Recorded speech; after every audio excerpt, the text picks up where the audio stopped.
Going live, going live. You're live. Per YouTube, I am live. What's up, guys? January 13th, office hours are in session. Oh. What's up, everybody? It's good to see you. Good to be back. Good to have office hours. I'm not going to lie. Next week's office hours are going to be really not fun for me. I will have been off for a couple days, and that will be my first day back. Not excited. Not excited. Shared a little snippet of this in basketball chat before, but this is the first look at what is going to be a new piece of content that I'm going to be putting out probably within the next 2 weeks. Going to be some sort of daily video breaking down my top 10 plays. We're going to have it up early in the morning. So this is a little preview. Don't tell anybody. Shh. But yeah, we're going to break down. I'm going to go from 10 to 1. Be like a 5-minute video. Get the goods out. So last office hours, I spent some time digging into trying to reevaluate my player pools on DraftKings and trying to get a little bit better on short slates. I've played 2 short slates since then. Thursday night on DK and last night on DK. I think the process went well. Ultimately, I think I just had the wrong players. So it's difficult for me to evaluate any further because clean off the top, I don't think I did very well just from having the right guy. Like, lineup construction wasn't my issue. I didn't win because I didn't have the guys that scored the most fantasy points. Sometimes it's really that easy. So still difficult to evaluate, but I'm going at it nonetheless. But what I do want to do is talk a little bit about checking out how I actually did. So what I want to do now is pull up lineup study.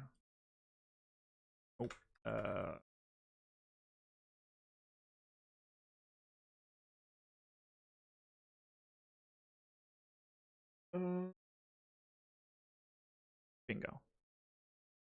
So let's go to lineup study.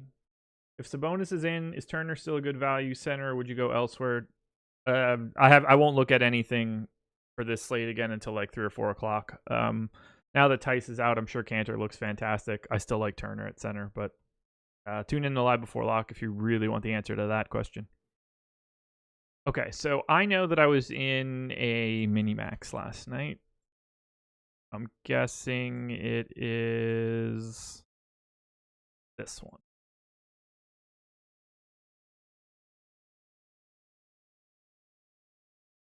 Coffee hot. Okay. Now, am I in this one? Got slaughtered, as you can see. But what I want to do is add my exposures over here.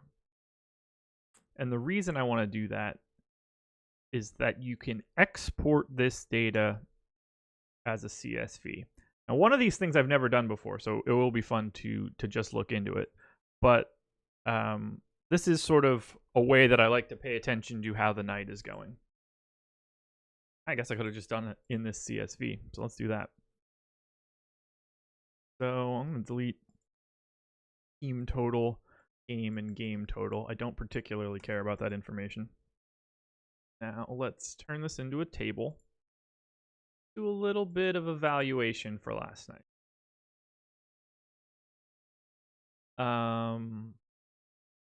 Center everything. First thing we need to do is convert ownership and my exposure to decimals. Actual ownership, Josh ownership. Since they come out like that, I'd rather have them in true percent.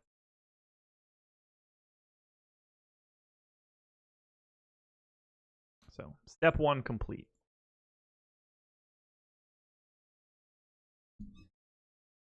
Now, let's add, we're going to do a couple things here. So things I like to look at if I'm trying to reevaluate how I did on a particular slate. lots of different ways that we can do this. Change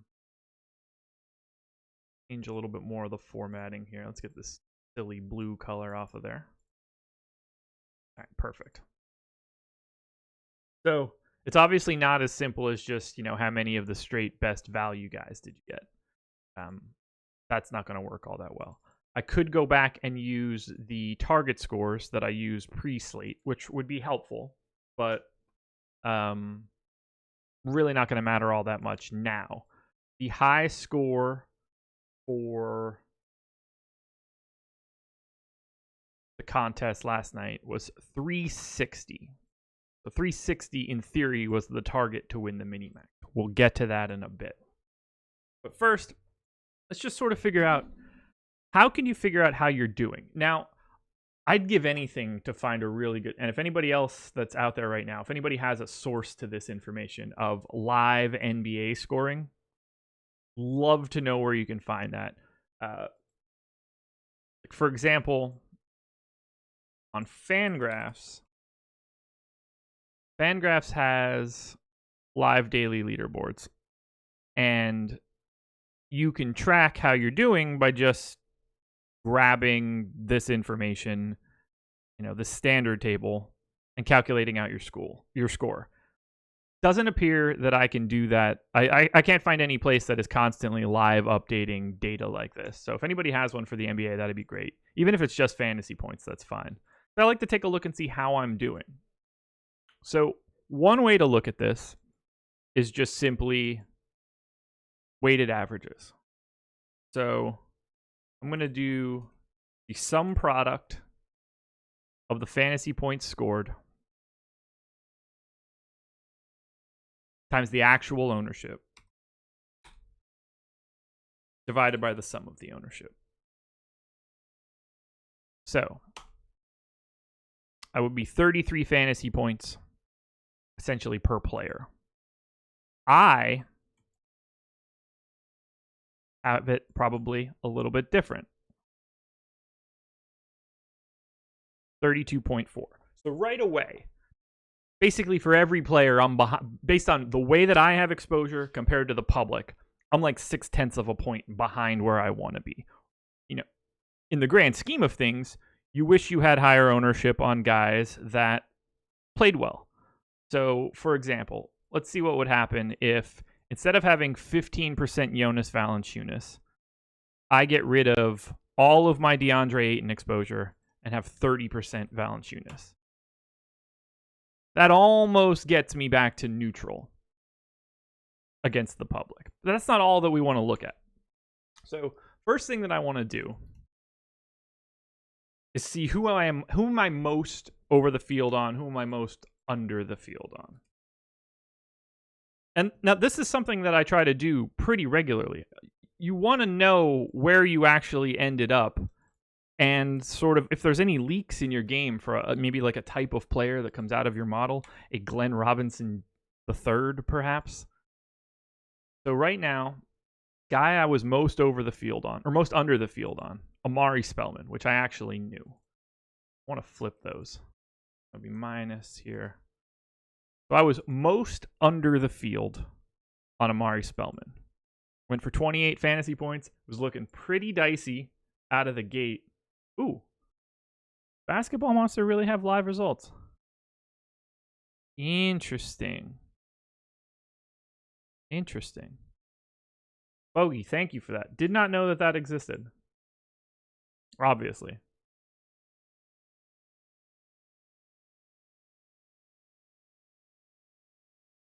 Let's see.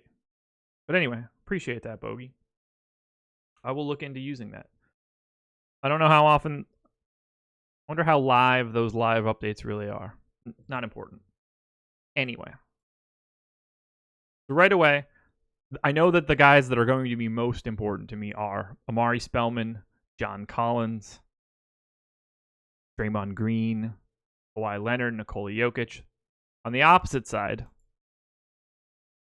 Montrezl Harrell, Devin Booker, yuck, GR3, PJ Washington, Joe Harris. These are going to be the guys that are most valuable to me. What we want to know, really, is how valuable were these individual players? How much do we expect them to be in winning lineups?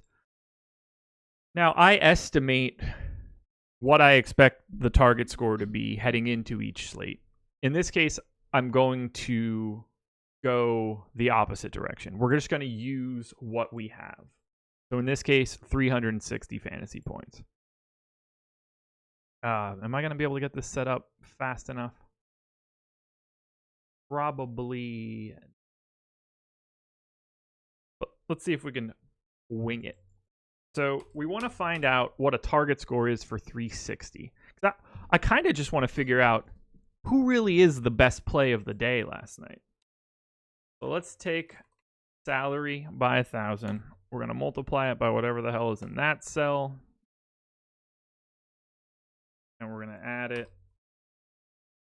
to whatever is in this cell.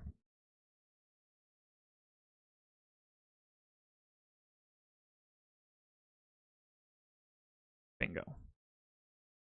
So if it was 4 and 10, which I don't assume that it was, but stay with me here for a second.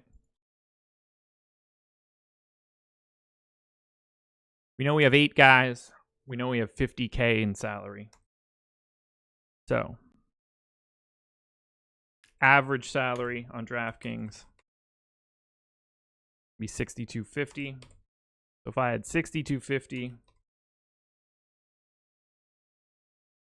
and I'll walk through all this a little bit more in depth.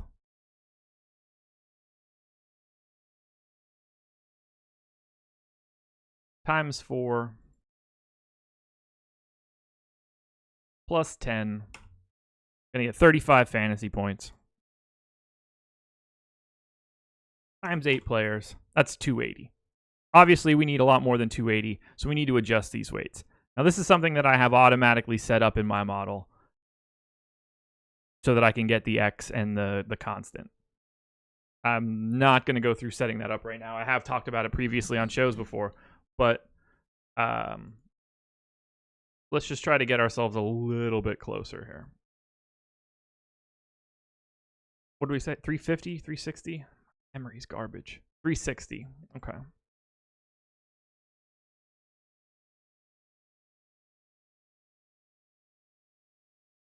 Close enough. We'll call it 4.5 and 17. That gets you to 360.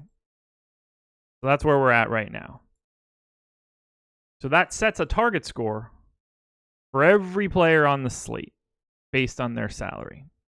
Now, we should probably trim that down based on player pool size. With the slate size, I think we'll be okay.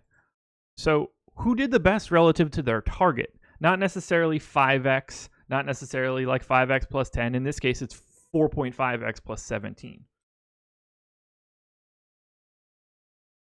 Who were the actual best plays of the slate?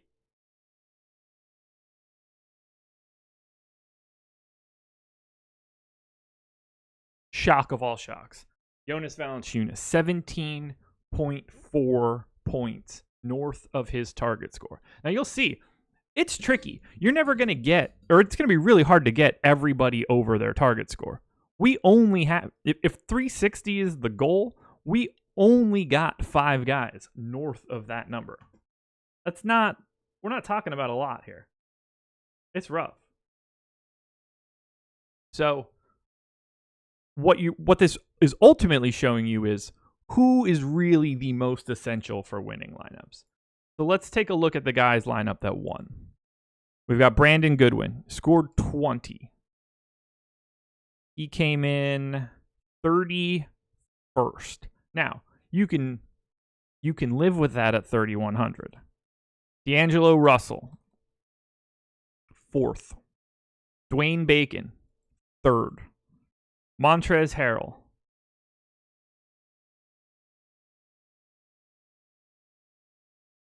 11. Obviously, Valanciunas, number 1, pretty essential. Kyle Lowry, 13th. Kelly Oubre, 2nd. Kawhi Leonard, 26. But the winning lineup had Valanciunas, Oubre, Bacon, and Russell. The top 4 guys overall, relative to their target score, were all in the winning lineup. Let's see. How many people had Valanciunas at the top? First, second, third, fourth, fifth, sixth, seventh, eighth, train in 9, 13, 14, 15, 16. You had to have him. You had to have him, which shouldn't be terribly surprising. 17 points over the target score. You're just going to need it. But now, before when I looked at just fantasy points compared to ownership, now I want to do the same thing, but I want to look at it relative to target score. So I'm going to do the same thing that I did before. Sum product of the target differential and actual ownership divided by the sum of ownership. So the public was basically rostering a sea of negative 12 guys, which, again, makes perfect sense. The question is, how much can you beat that? In this case, I didn't, because I got slaughtered. 12.7. So even comparing to target score, I am 0.7 of a point behind the public. That's not going to get me anywhere. If your goal is to just get as many above the cash line as possible, then you're going to need to beat the average, clearly. So let's look at somebody that isn't me, that succeeded, and we'll see the impact of what that data does. So let's find a 150 max guy that also cashed a lot of lineups. Let's remove mine here.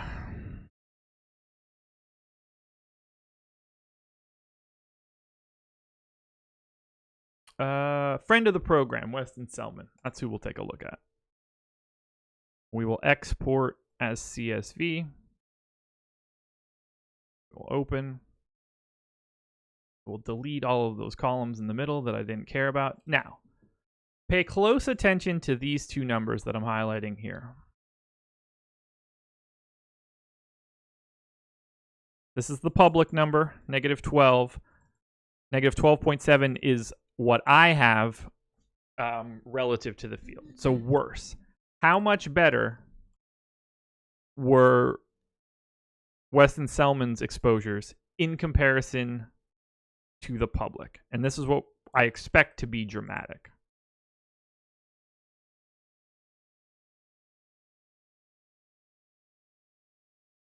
Bingo. So while I was 0.7 of a point short of the tournament average, Weston Selman was 2.5 points north of all of the target score differentials. That is massive.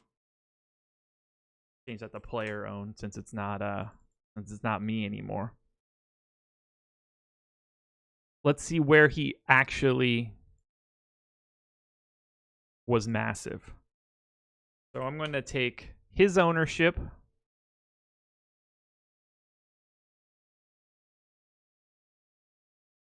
times the target differential minus the actual ownership times the target differential.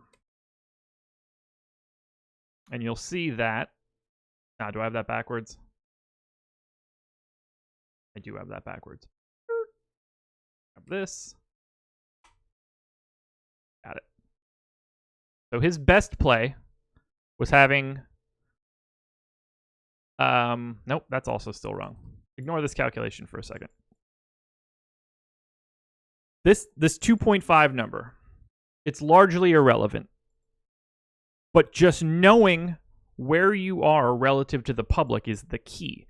It's something that you would want to pay attention to on a day-to-day basis. This will help you calibrate, am I beating the norm? Because if you are, like, let's say we go back to my data where I was negative 0.7. If I'm negative anything over and over and over again, I'm going to have a hard time winning because I'm not even better than the average. I need to change my play or improve somewhere to make that better. 2.5 here is massive. It's absolutely massive. So let's see how he actually got there. He was most overexposed on Devontae Graham, Very positive play there. Let's do a rank here.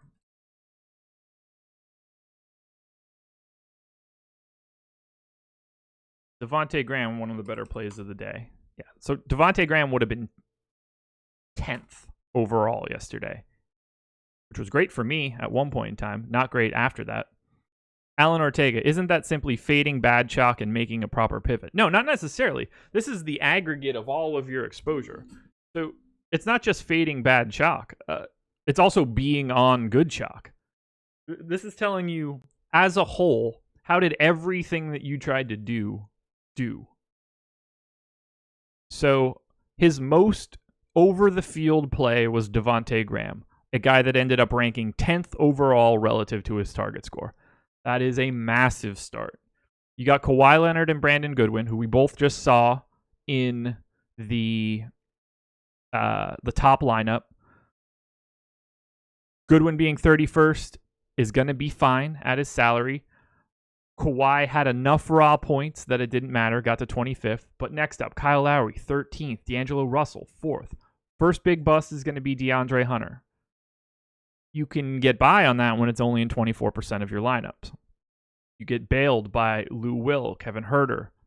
Kevin Huerter should have been better, but they got shellacked. So let's look at this the opposite direction now. Who did he fade? Numero uno. Chalk, 40% owned John Collins, came in at half of that mark. John Collins was the number 102 player from the slate last night, relative to where you needed his target to be. You were looking, if you knew that you needed 360 last night, and let's be clear here, that number goes up if John Collins scores more points because he's 40% owned. So you knew, if we knew that the winning score in the mini-max last night was 360, you're going to be looking for 50 plus out of John Collins. He got 22. His second biggest fade. He had no Devin Booker, so I wish that he would have sent me a DM first because I had a ton. Massive here. All of these guys are his biggest differentiations. Booker, Collins, Len, DeAndre Ayton, Ja Morant. He is most away from the field for those 5 guys. No one in that group hit 5x. The highest ranked guy in all of that was Ja Morant, got to 40th. So he dodged the biggest bullet because John Collins at 40% chalk is going to kill you. You can get there with Goodwin at 30th. You can get there with Draymond and get there with Kawhi.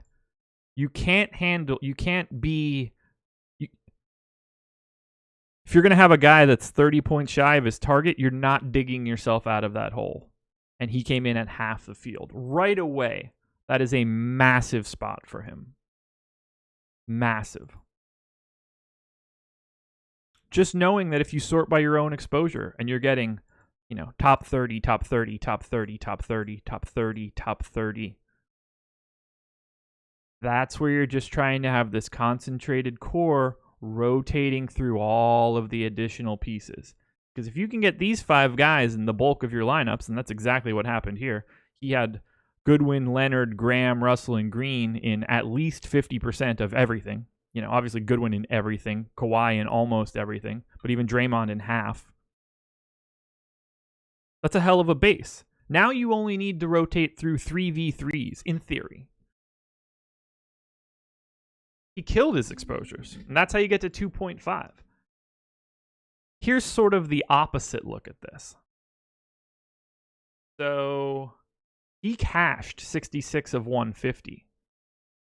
What about the guy that finished second? Because my guess, when I'm about to look at this, is that the guy that finished second has a negative comparison to the public. But he caught the lineup that matters. And sometimes that's all you need. You only need to be right once. So let's clean this out. And let's see how Pats fan 121990 shook out.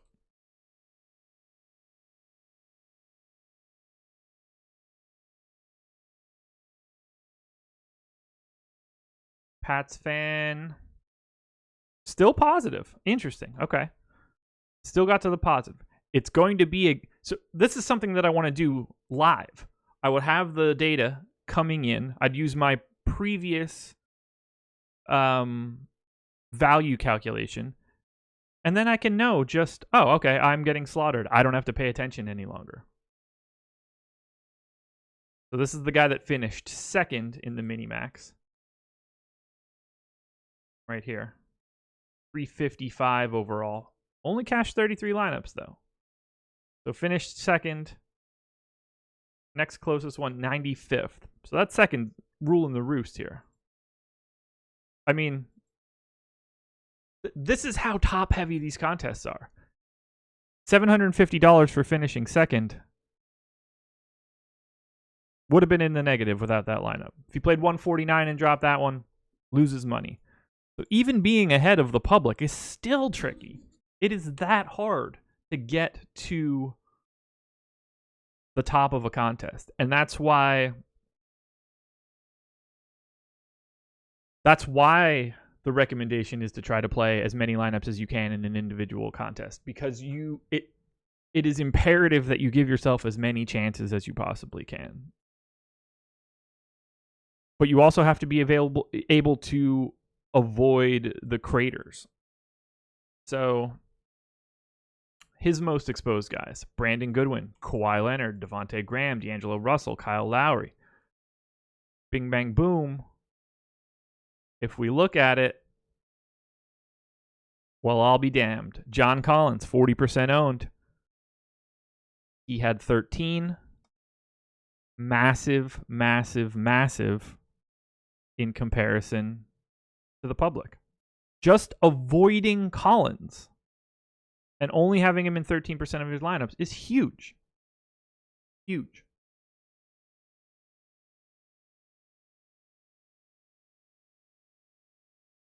So sometimes I want to go through this, and it's not just like, oh, John Collins had a bad game, therefore, I look smart because I had 13, or I look great because he went for 10x and I had 80. It's not necessarily about that. There's a wide range of potential outcomes for these guys, and one day you're going to be right, one day you're going to be wrong. But the goal is going to be West and Selman. Oh, West is cool. I see what you're saying here. Don't have to go with the full Weston. Gotcha. West is cool. I'll go with Wes. Shout out to Wes for being in our premium office hours channel right now. The goal for this, and this is one of the things that will separate people that are trying to get better from people that think they can just look at it for 15 minutes and this becomes a license to print money. You need to be evaluating yourself regularly to find out if what you're doing is even beating the baseline. And if you have results like I did last night for a month of just can't beat the public, can't beat the public, can't beat the public, that is your sign that you need to change something up. Because any one day of this is not really telling you anything. It's just letting you know this is what worked, this is what didn't work. Is there any reason that I should have been on more Jonas Valanciunas? Is there any reason I should have been on more Kelly Oubre? The two most essential pieces of any lineup last night. You had to have them both, I would imagine. Let's see if we just filter this down to Jonas Valanciunas and Kelly Oubre. First, second, third, fourth, fifth, sixth, 7, 8, 9, 10, 11, 12, 13, 14, 15, 16. 17th place got there without having both of them. The first 16 had to have him. You had to have these two. And knowing why is massive. Because it's not just like Kelly Oubre had 8.4x. That's not what points it out. It's the fact that he was 9 points north of his target. It's the fact that he beat D'Angelo Russell by 7.3. The key to all of this is being over the field on a, and this is overly simplistic, being over on the guy that truly breaks it. That is what is going to get you to spot 1.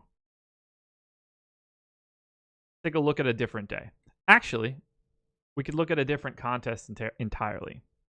Let's take a look at last night's $15 on DK that was taken down by 1-800-EDDIE, a.k.a. one of the key officers of Awesemo.com. How about Reddish being 15 points north of his target? He was 1.5 north of his target. Target was 35, or 1.5 under his target. And that's the tricky part in all of this. Because Cam Reddish scored 33.5 fantasy points at 4K. 7th overall. Meh. Great to have. Don't get me wrong. Having 24% Cam Reddish at a public of 10 is fantastic. Fantastic. Not essential. That's how big. Like you needed to get 35. That's the tricky piece of all of this.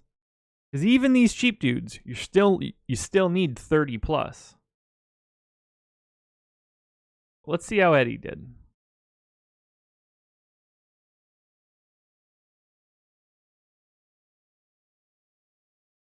Let's grab team total game.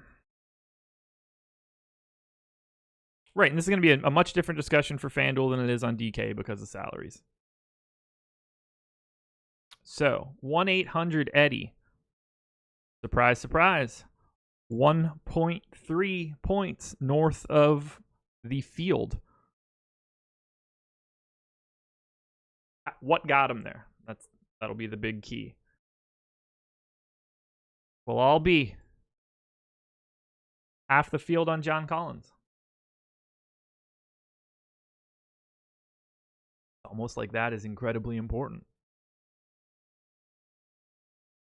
Who would have thought it? Let me get that set up so we can actually look at it. Target.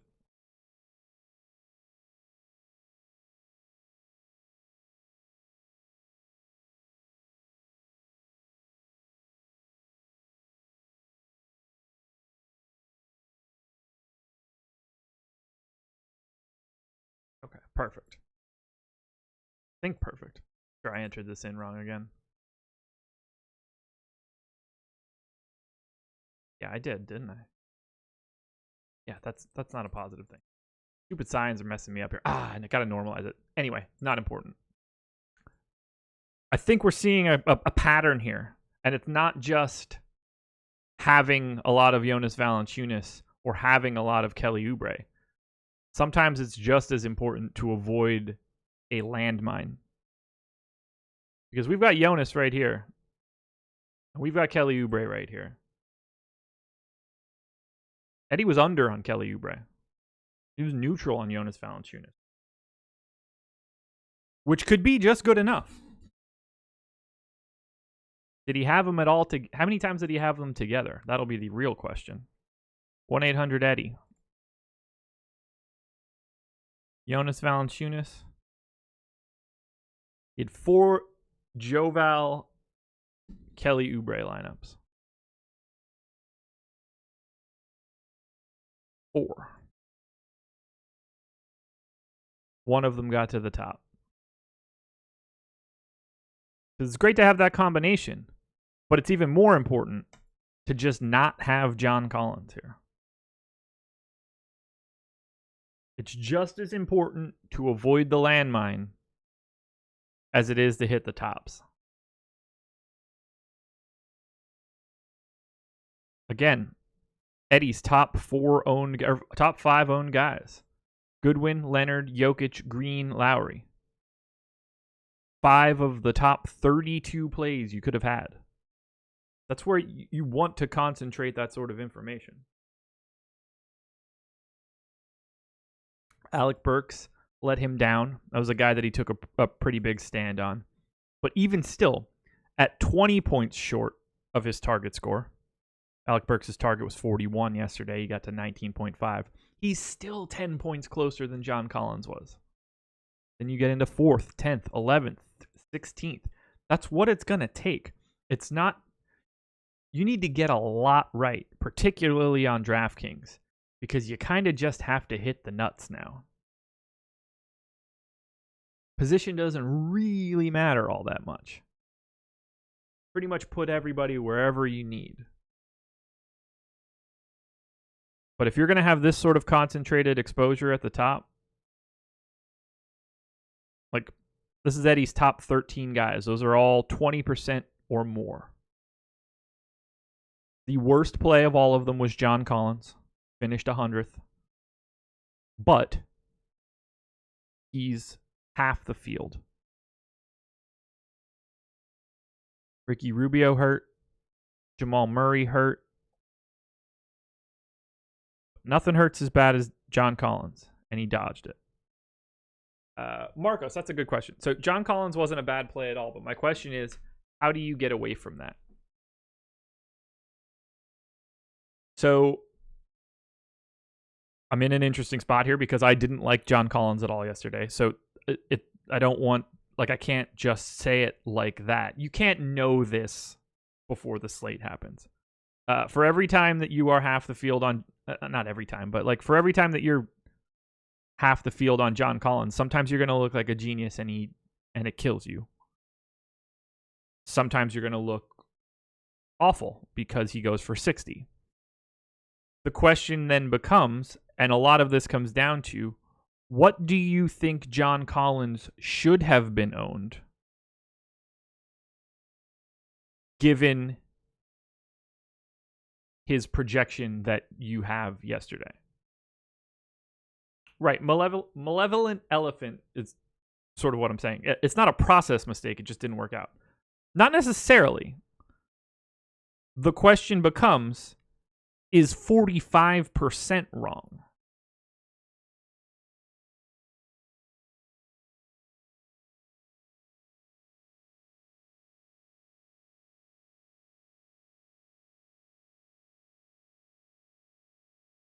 What was Alex's exposure to Collins? That's a good question. Because obviously we can't just hindsight good plays. We can hindsight ownership to a degree. So Alex had 18% John Collins. So another fade there.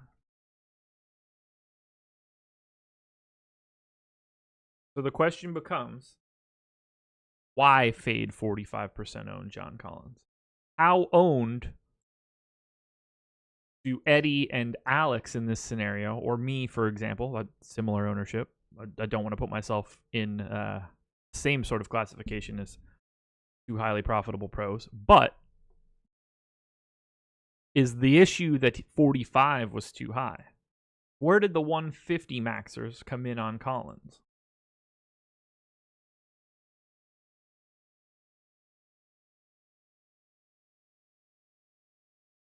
John Collins, 39% owned by the 150 maxers in a contest where he was 45. That stands out to me.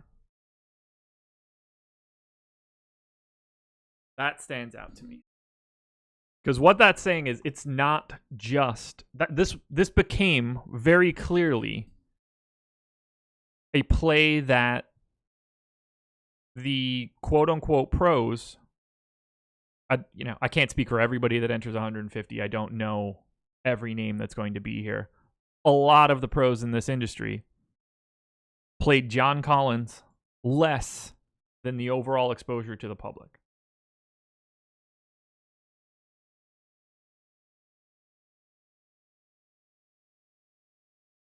That's the interesting piece to hear.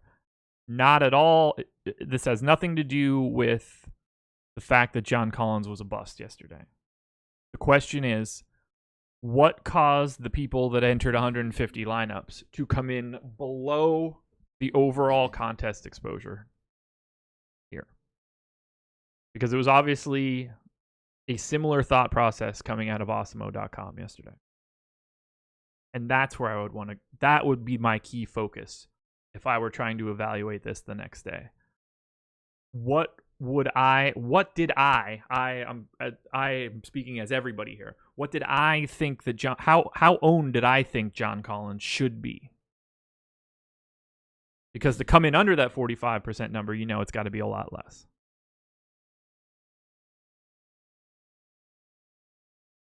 But ultimately, this is all coming down to, did my exposure relative to each player's performance compared to their target score beat the public?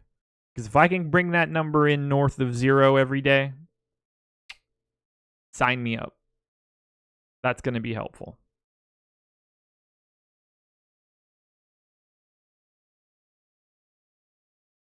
Jamal, so I don't have anything from yesterday any longer. I just override my sheet.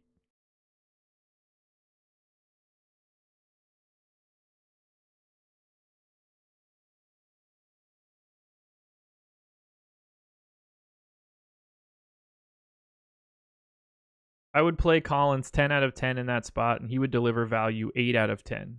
Had he hit 40, I win 2K last night. Okay, so first mistake in that statement is that he would deliver 8 out of 10. That is just a preposterous amount of time. Nobody delivers 8 out of 10. When it comes to these target scores, you're barely getting 1 out of 5. Now, if we want to talk about delivering being someone viable of being in a lineup, then sure. But then we're not shooting for a 360 target score. We're talking about a cash line. Very different equation. Can you get there for the cash line? Yeah. I mean, we saw, Kawhi Leonard is the perfect example. Basically ranked 26th at, a minus 10. You can be in that ballpark. You can't hit the literal nuts. It's basically impossible. You're not going to have a lineup. The top 8 guys work. Right, like the top 8 guys in target differential totaled $37,800. Also, only 332 points. Start making upgrades, and you can get those points, but you're never going to end up with Eric Paschall and Cody Zeller and DeAndre Bembry and Cam Reddish. So you can get there easily with a minus 10. A minus 10. But ultimately, you're trying to get yourself back to neutral. Can we talk about Valanciunas? Sure. Not much to say.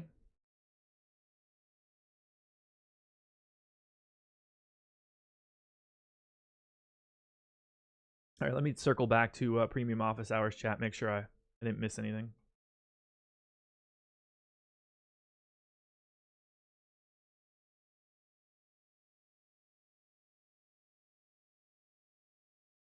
Strategy question. In retrospect, considering the amount of value on the team, should that have been an indicator to pivot away from Collins? Not necessarily. Mine was simple. Given his rates, and given the rates of the rest of the people on the slate, he did not project as well to me as someone that was getting 40% ownership. I assume that that's the same reason that Eddie ended up there and the same reason that Alex ended up there. That was the easiest place to be different. Sometimes that's going to sting. Single entry GPP player would have been hard to fade Collins. I completely disagree. And this is the big thing. We get so much, I don't want to say grief because that's not the right word, but we get so many people asking, like, You know, you guys always talk about MMEing. You don't ever talk about single entry. It's not different.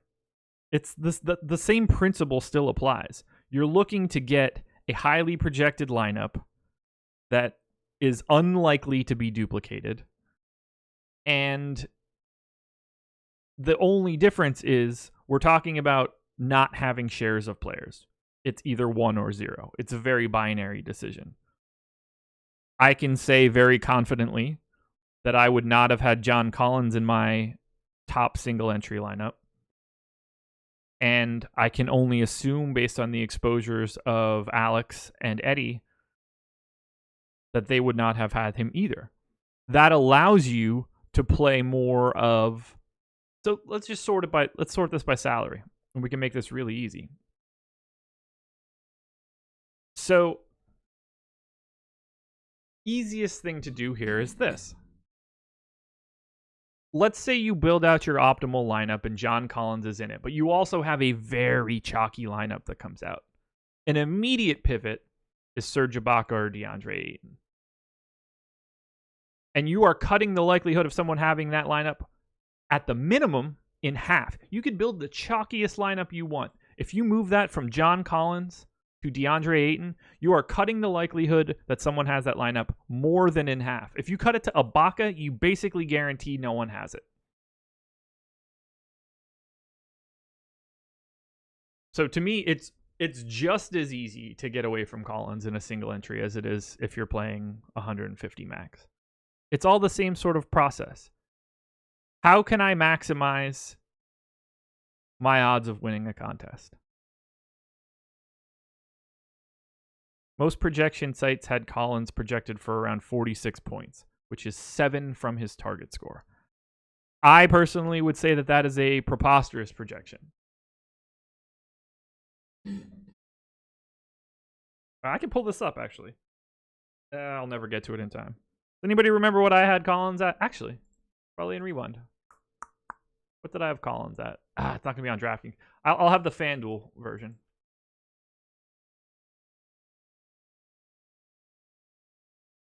But just circling back to everything that I'm doing here for a second. The point of this is to make sure that you're going back and trying to learn from mistakes, or maybe not even necessarily mistakes, but just trying to learn more about the slate and what is driving lineups to the top of a contest. Figuring out why something would happen. I think it's really telling that the 150 maxers are behind the ownership of John Collins.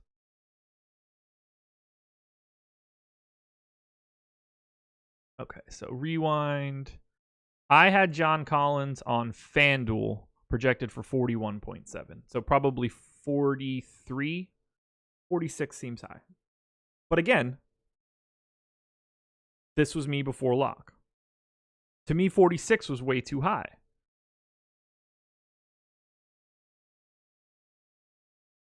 Put it this way.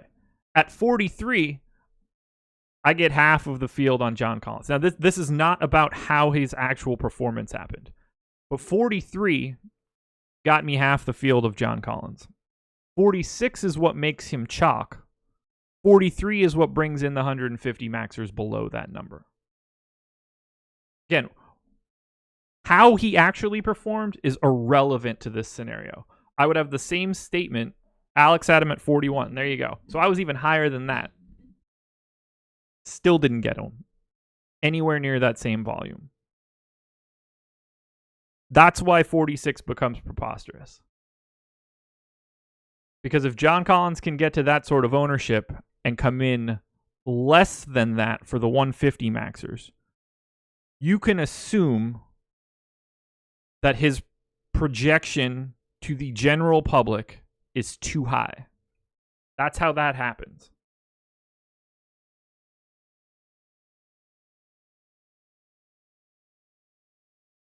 Is this sheet something you can save and send in office hours chat? I can clean it up and make it better. Yeah.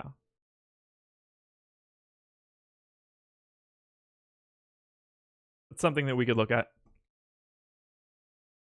It didn't help that his direct salary pivot was LaMarcus Aldridge, who also sucked. Is that true?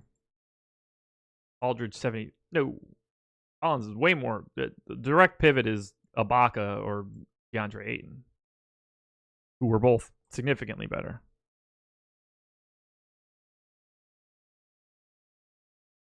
But I highly recommend you look into scenarios like this where you go back and try to figure out, well, why was I over the field on a player? Why was I under the field on a player?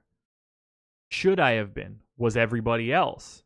Am I the only one on this island? How do I end up on that island? It's like Lost. Figure out how you ended up on the island.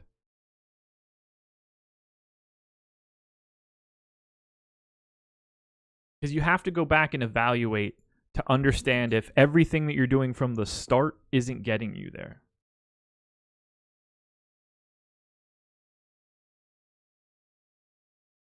Not sure if you're taking FC questions, but I can't figure out how to do late swap and use my own projections. Could you show that?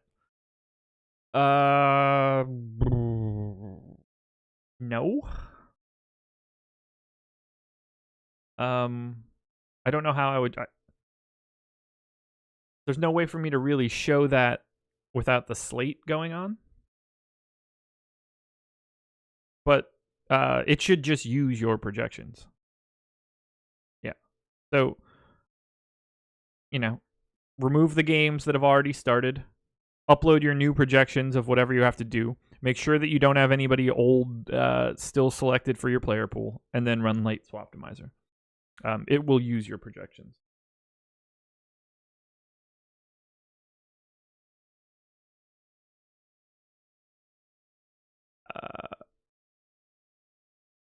Arsenal fan, which, by the way, I can't stand either of those teams. Go Liverpool. I think targeting a score of 370 should be good on most slates. I calculate it uniquely every single slate. Now, this is something that I've talked about a little bit in these office hours before, so you would have to go back to one of the old ones to look at it. But for right now, 355 is my target score for DraftKings today.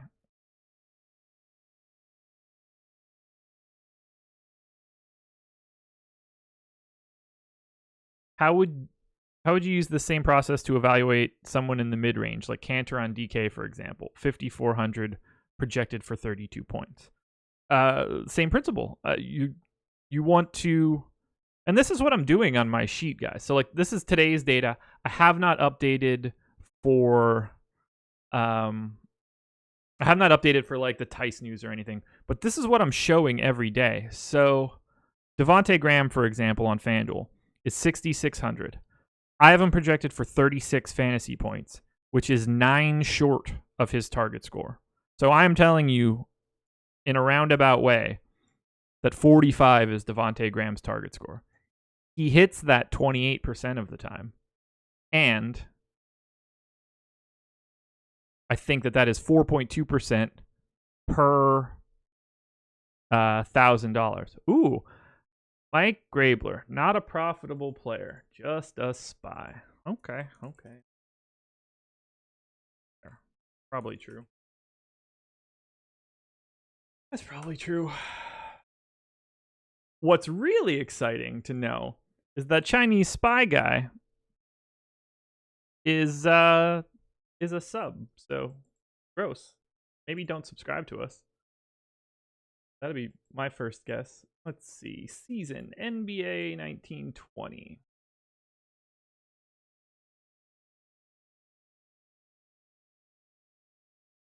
So there's some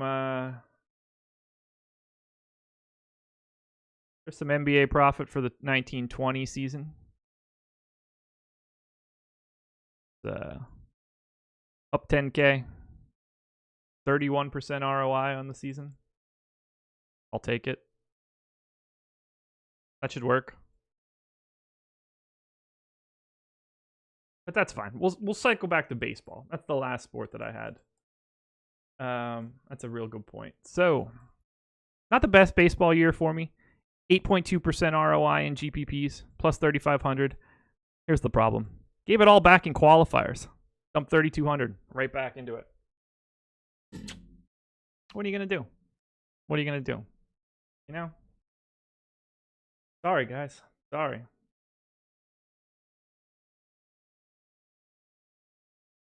ultimately, it was a good year. It was a good year. Time period. Last year. 13.8% ROI in GPPs. Plus 13 grand. That's for the Chinese spy peeps. Now, goodbye. Don't need you anymore. Anyway, I want to make sure I didn't miss any questions here. Hey Josh, what does percentage T mean on your sheet? So that's the percentage of time a player hits his target score. So in this case, Hassan Whiteside will hit a target score of 55, 21% of the time on FanDuel. Tristan, wait, so I must have missed this, but how do you decide on your personal formula? In terms of how you want them to reach your target score.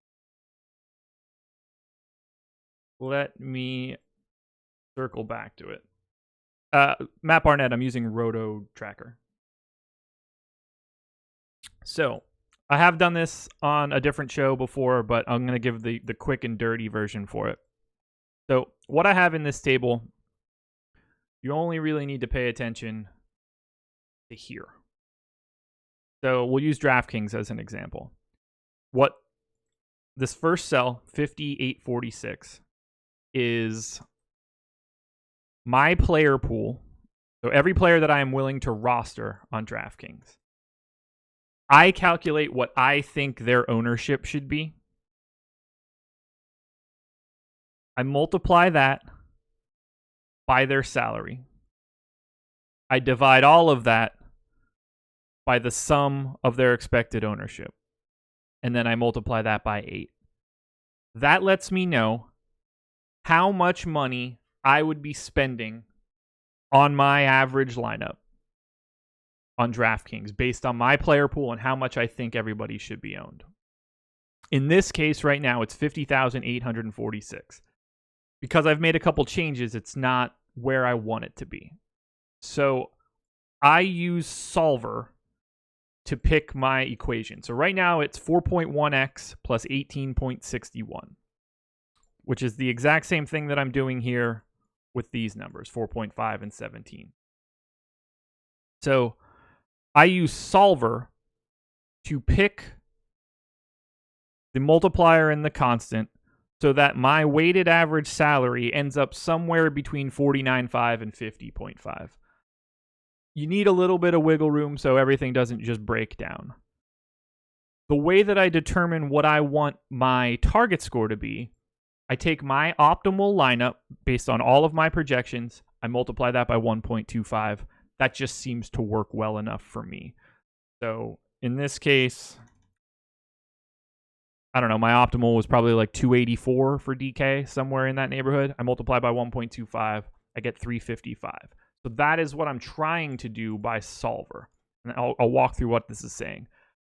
My goal is to set this target score to 355 by changing these two cells such that cell I3 is in between 49,500 and 50,500. That will calibrate the slate for me. So that if we start getting scratch after scratch after scratch, and we get more and more and more value, this constant number goes up, which means you need that many more points from a low salary guy to get you where you need to be. For example, FanDuel today is right now at 405. If the right amount of value comes up, that'll get up to 420, 425. Wow.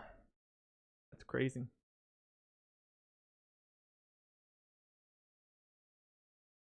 Could you go over your ranks and weighted ranks for lineups you export from Fantasy Cruncher to Excel? I play micro stakes on DK. I'm currently weighing two things: projected fantasy points at 70 and implied ownership at 30. Then I'm entering the top 20 lineups based on weighted ranks. Would you suggest adding more weighted categories like projected ownership or others in micro stakes contests? Probably wouldn't hurt you to add projected ownership or something like that, but we're basically doing the same thing. I change my weights each day depending on if I need to, tweak it a little bit. But I don't really have anything else to add or to go over because you're doing exactly what I would be doing.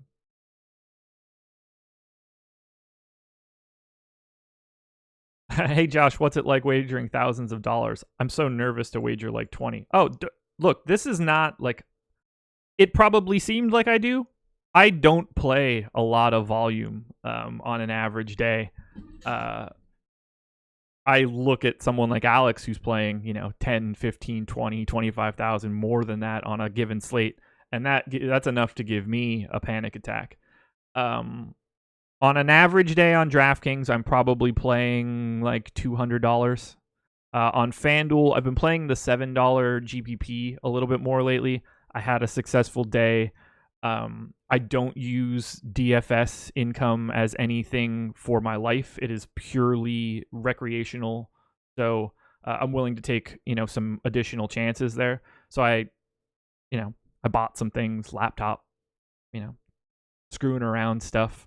But I left enough in there that I could take some shots at some bigger contests. But normally I'm playing like about $400 a day, which is relatively low in comparison to, most pros. Could I afford to play more? Yes, probably. I don't want to deal with that stress. And my main priority is providing content for the website. And I don't want to put myself in a situation where the money that I have out is more important than the job that I'm supposed to be doing. You almost hit the $7 the other night. Yeah, I don't want to talk about it. If I am unable to make... See, everybody else saw one lineup that was in third for a while and thought that Kawhi killed me, which is half true. The real issue happened 2 minutes before lock when I swapped off of Aaron Holiday to TJ McConnell. Full swap because he was named in. TJ McConnell is named the starter of that game at 7:01 when they announced that Sabonis is scratched. I win the 100K. I had a lineup that finished 14th or 18th or something like that. I don't know, behind a giant train of idiots. If I don't make that swap, no one else ahead of me had TJ McConnell. It would have been Aaron Holiday. I would have won by 6 points. I just needed to get lucky or like screw up or something. But no regrets. I made the right move swapping to TJ McConnell. It ultimately just stung.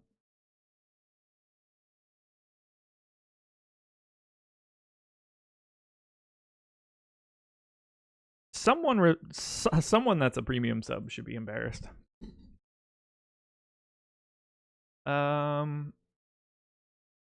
What's your main income? My main income is working for this website. My job is working for Awesemo.com. DFS is nothing but screwing around. Yeah, I love that you guys tilt for me. I wake up and just try to catch up on it.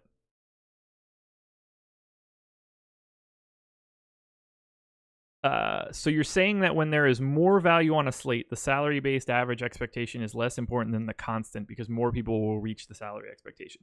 Not necessarily. So the more value, the more as we open up more like 4K guys that are expected to play tons of minutes, the multiplier will go down and the constant will go up. So let's just say if I moved it to 375 and 26, that might be too far. 23? When we get up into like the 370 range. This is going to be a bad example, but it makes the highest, and this should in theory make sense because you see a lot of people go to a stars and scrubs scenario where you have like 4 guys at 4K. That opens up the ability to get to the Kawhi Leonards, LeBron James, Luka Doncic, whoever, because their raw points are now more important because they're easier to afford. So as more value comes out, you'll see the multiplier go down, you'll see the constant go up.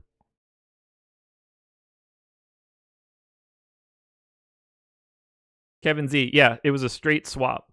I ran another crunch at like 655, and when I imported it to my sheet, I saw that I got like 40% Draymond at 2% ownership or something. So I freaked out a little bit, and I was like, I can't run this. There's nothing wrong with my old crunch. I just have Aaron Holiday in it. So I never had any opportunity to do anything with the salary. I just simply had TJ McConnell projected better than Aaron Holiday. So I global swapped to Aaron Holiday at 659. If that doesn't go through, I win. But I left I was in no position to do anything with the salary. Somehow Draymond snuck in.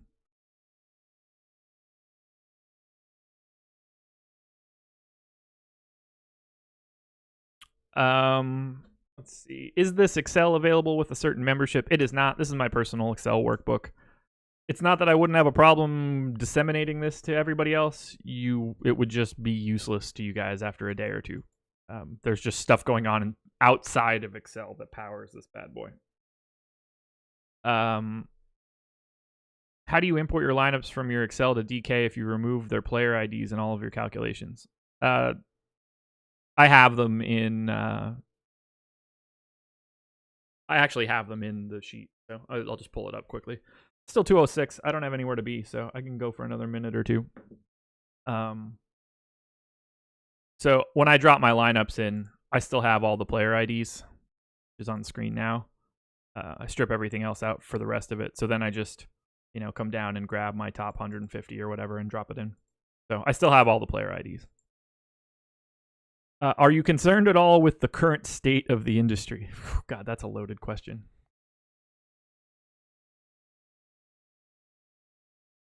Concerned? No. Embarrassed? Yes.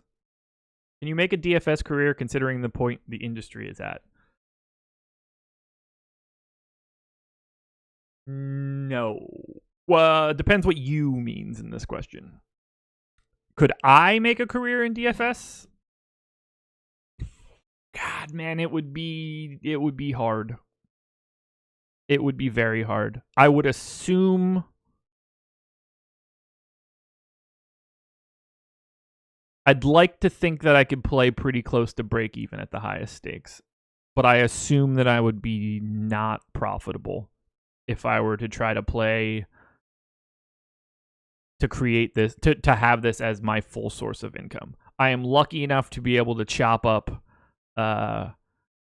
contests under $5 because I have not played that much volume over the course of my life. And that is driving a lot of success. We recommend it a lot, and I think it is very important to point this out. So this is everything from 2019. And just so that we can point it out a little bit clearer, I'm going to set the category to just GPPs because I spent a lot on satellites. I don't think that that's a great barometer of, like, I'm trying to play a GPP every day. What I do with the stupid additional money, I don't think is a great way to evaluate results. So this is all of last year and GPPs, but I want you guys to pay attention to this piece right now.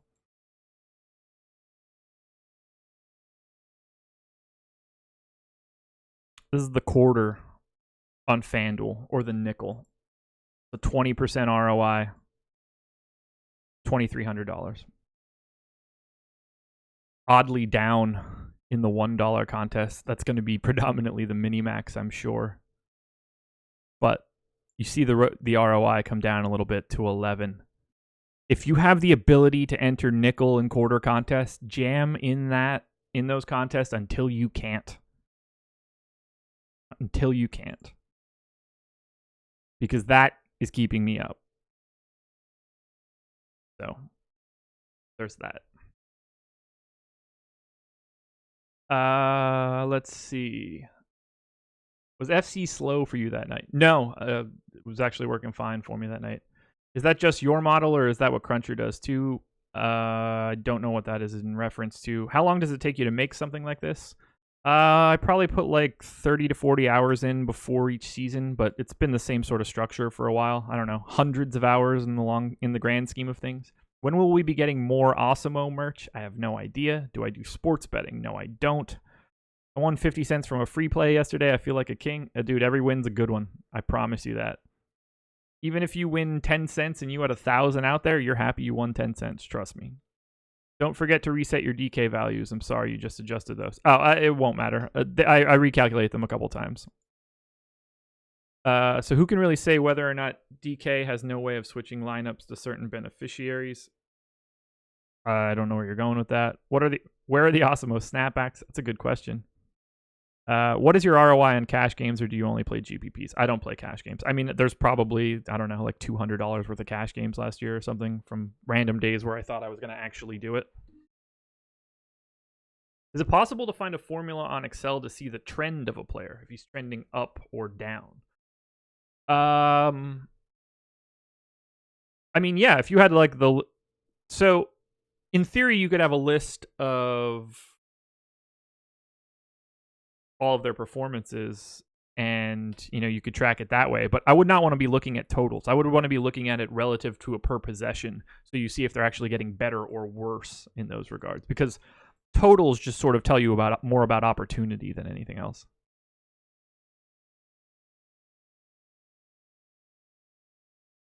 How would one mass enter without Fantasy Cruncher? Thinking about mass entry quarter contests. You need some sort of optimizer, in my opinion. Can you get by? Can you hand build 150 lineups? You can.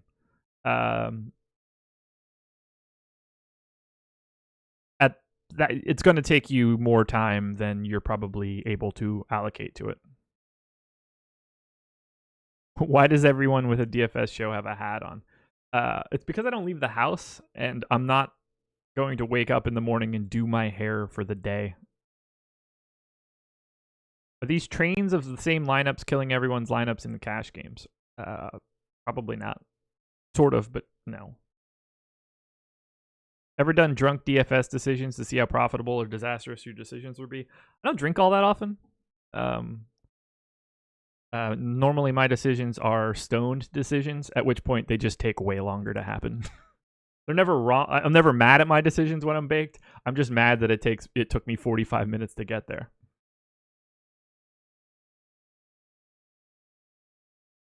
Did I broadcast this to everybody? Is that the problem? Yeah, it was. It was public.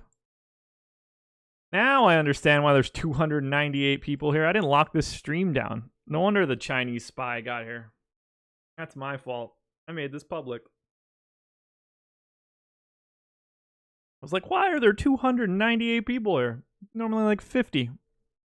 Yeah, because this broadcasted the Twitch and, or not Twitch, this broadcasted to our Twitter account. Yeah. All right, guys. I'm going to wrap it up now. Wait, I don't know if you can answer this, but assuming you build all of your own lineups, how close is FC optimized lineups compared to yours? I'm not entirely sure I know what you mean there. Well, you're welcome, public. You got a sneak peek at what office hours look like. Starting Wednesday afternoon after the strategy show, I will be out of here until Sunday. I am off to the left coast for a little bit of a vacation. But I hope you guys enjoyed the free show. Had I realized that earlier, I would have locked it back down and started over. So you guys got lucky. Normally this is a behind the paywall stream, but today the public got it. I appreciate you guys joining me. I'll be back for Live Before Lock in a couple hours. Best of luck, everybody. Thanks for joining me. I'm out of here. Peace.